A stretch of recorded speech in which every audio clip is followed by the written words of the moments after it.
الحمدللہ رب العالمین والصلاة والسلام علی خاتم الانبیاء والسید المرسلین سیدنا محمد وآلہ وصحبہ اجمعین۔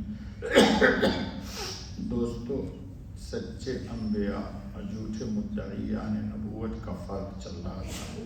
فرق نمبر 7، آپ کو ایک حدیث سنائی تھی کہ حضرت خاتم النبیین علیہ الصلاۃ والتسلیم نے اپنے وصال سے پہلے تمام مسائل خود ہی آپ صلی اللہ علیہ وسلم نے حل فرما دیے کہ ان کے ساتھ کیا کیا جائے۔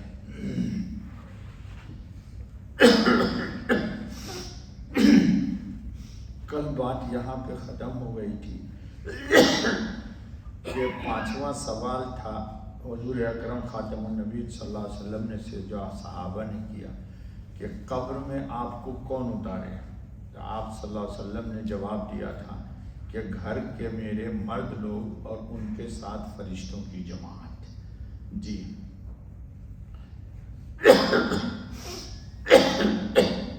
اوپر جو علامتیں بتائی گئی ہیں وہ سچے حضرت محمد الرسول اللہ خاتم النبی صلی اللہ علیہ وسلم کی علامات نبوت ہے۔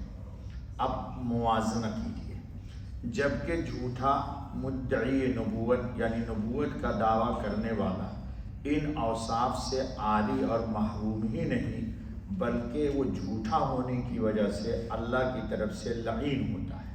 اللہ نے قرآن میں کہا ہے لعنت اللہ علی الکاذبین، جھوٹے پر اللہ کی لعنت۔ چونکہ یہ نبی تھا نہیں، نبوت کا دعویٰ کیا اس نے جھوٹا، تو اس پر اللہ کی طرف سے کیا ہوئی؟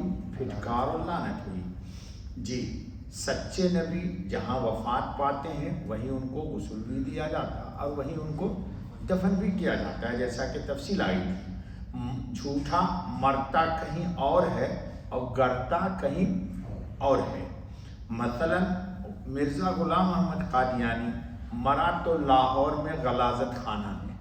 غلاظت خانہ کس کو کہتے ہیں؟ جہاں انسان کو غلاظت ہو جائے، پیشاب پائخانہ، تفصیل آپ کو بتا دی میں نے پچھلے ہفتے بھی اور کل بھی بتائی۔ اگر وہ سچا ہوتا تو وہیں جہاں اس کو پائخانہ ہوتے ہوتے منہ سے اور غلاظت نکلتے مرا تھا وہیں دفن کر دیتے، تو دفن کہاں کیا؟ سچا اگر ہوتا تو وہی پائخانہ میں دفن ہوتا، دفن ہوا ہندوستان قادیان میں جا کے۔ جی، اور اس نے حضور صلی اللہ علیہ وسلم سے مقابلہ بہت کیا بدبخت نے۔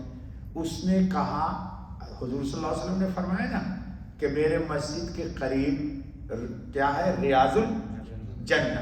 اس نے بھی اپنے مکاشفے میں لکھا کہ قادیان میں یہ بہشتی قبرستان ہے، بہشتی نہیں وہ جہنمی قبرستان، اور آج بھی لوگ پوری دنیا سے اس کی ایک رقم ادا کرتے ہیں ان کے قادیانی مسلک کے مطابق، اور وہاں جا کے اس جہنمی قبرستان میں دفن ہوتے ہیں، نصیب اپنا اپنا۔ جی، مردار کے جسم کو ننگا کر کے پانی بہایا گیا۔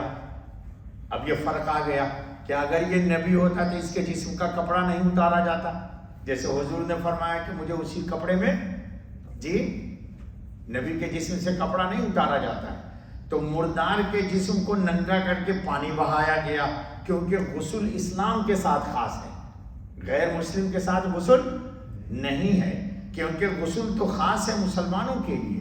یہ تو مرتد تھا، کافر و بدبخت مردود تھا، لہذا اس کے جسم پر کیا ہوا؟ پانی بہایا گیا۔ مسلمان مر جاتا ہے تو بولتے اس کا جنازہ، چونکہ یہ مرتد تھا تو اس کو جنازہ بھی نہیں کہہ سکتے، اس کی ارتھی بھی اٹھائی مرتدین نے۔ غیر مسلموں کی لاش کو کیا بولتے ہم؟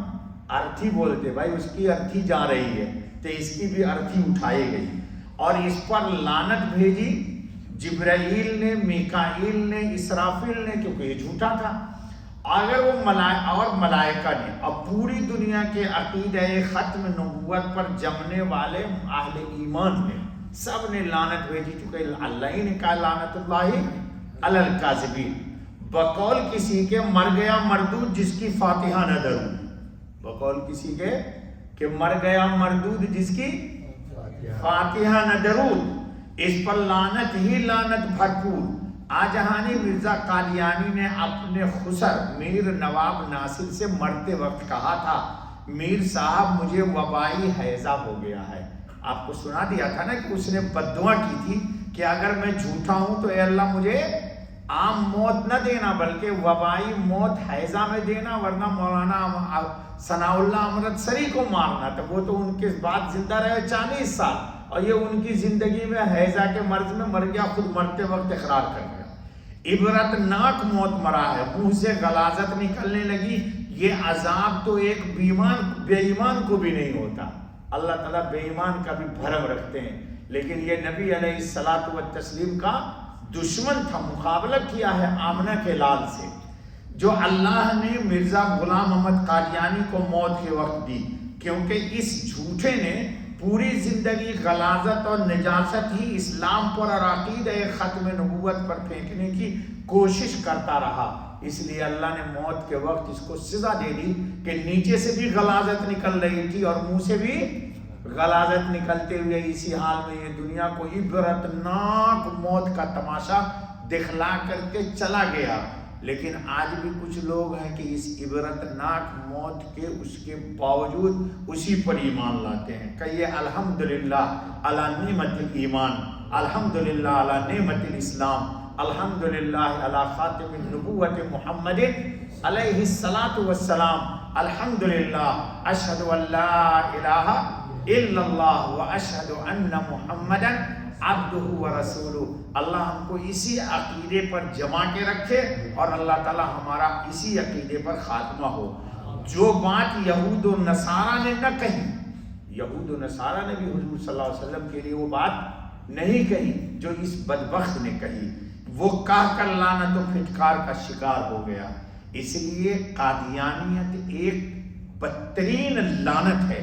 اللہ تعالیٰ پورے امت مسلمہ کو اس بد عقیدگی سے اور اس نجاست اور غلاظت سے اللہ محفوظ فرمائے.